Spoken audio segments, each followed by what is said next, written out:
ভাঙড়ে বইমেলার মূল গেটে দেবদেবীর ছবি, বিতর্কে মুখ খুললেন শওকত মোল্লা। শুরু হয়েছে ভাঙড় বইমেলা। প্রবেশপথের মূল গেটে একাধিক দেবদেবীর প্রতিকৃতি তুলে ধরা হয়েছে। খবরে প্রকাশ এই নিয়ে আইএসএফ এর স্থানীয় নেতারা আপত্তি করে বলেছেন, এটা এক ধরনের ধর্মীয় আবেগকে সুড়সুড়ি দেওয়া। সেই সমালোচনার উত্তরে মুখ খুললেন তৃণমূল বিধায়ক শওকত মোল্লা। বিধায়ক সাংবাদিকদের বলেন, এটাকে যারা ধর্মীয় রাজনীতি বলেছেন তারা ভারতের সাংস্কৃতিক কালচার বোঝেন না। গেটের সামনে আছে একটি নটরাজের মূর্তি, ওটা রামের মূর্তি নয়, অথচ ওরা বলছে ওটা রামের মূর্তি। তিনি বলেন, আইএসএফ এর যিনি নেতা তিনি তো কিছুই জানেন না, ওর চেলারাও কিছু জানেন না। নটরাজের মূর্তিকে তিনি ভারতের আদিম সংস্কৃতির প্রতিকৃত বলেন। হয়েছে সেই দ্বারে দেখা যাচ্ছে বিভিন্ন দেবদেবীর মূর্তি, যেটা নিয়ে বিরোধী দলেরা প্রশ্ন তুলছেন যে এখানে একটা ধর্মীয় ব্যাপার এখানে কাজ করছে, ধর্মীয় আবেগ কাজ করছে। এটা নিয়ে আপনি কি বলবেন?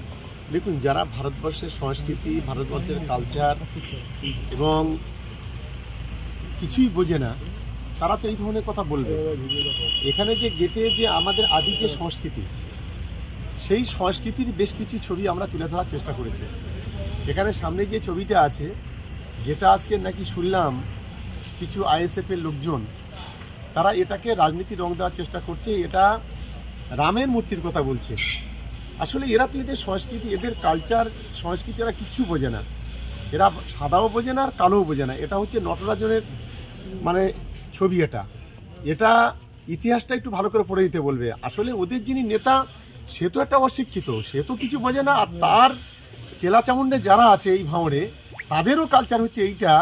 যেভাবে এই ধরনের একজন আদিম সভ্যতার যে একটা পিকচারকে নিয়ে যেভাবে রাজনীতির রং দেওয়ার চেষ্টা করছে, আমরা তীব্র নিন্দা করছি।